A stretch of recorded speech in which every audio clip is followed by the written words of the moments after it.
চিংড়ি মাছের ভাপা বানানোর জন্য আমি 250 গ্রাম চিংড়ি মাছ ধুয়ে পরিষ্কার করে রেখেছি। আর মিক্সার জারে একটু নারকোল, 2টো কাঁচা লঙ্কা, 1.5 চামচ পোস্ত, 1 চামচ কালো সর্ষে আর 1 চামচ সাদা সর্ষে দিয়েছি।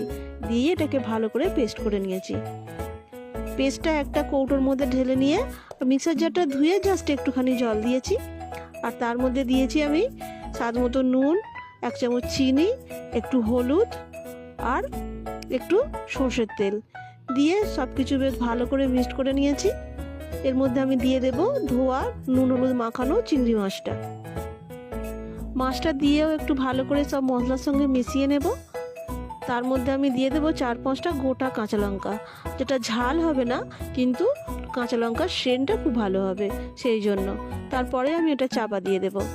আর কড়াতে একটু জল দিয়ে তার উপরে একটা বাটি বসিয়ে তার বাটির ওপরে আমি কৌটোটা বসিয়েছি, যাতে কৌটোর মধ্যে জলটা না যায়। আর এটা আমি চাপা দিয়ে দেব। গ্যাসটা একটু কমিয়ে দিয়ে 10-15 মিনিট জলটা ফুটতে দেব, তাহলেই বাষ্পের মধ্যে এটা সেদ্ধ হয়ে যাবে। আর ঢাকনা খোলার পর এই রকম হয়েছে। এটা কিন্তু খেতে বেশ ভালোই হয়েছে।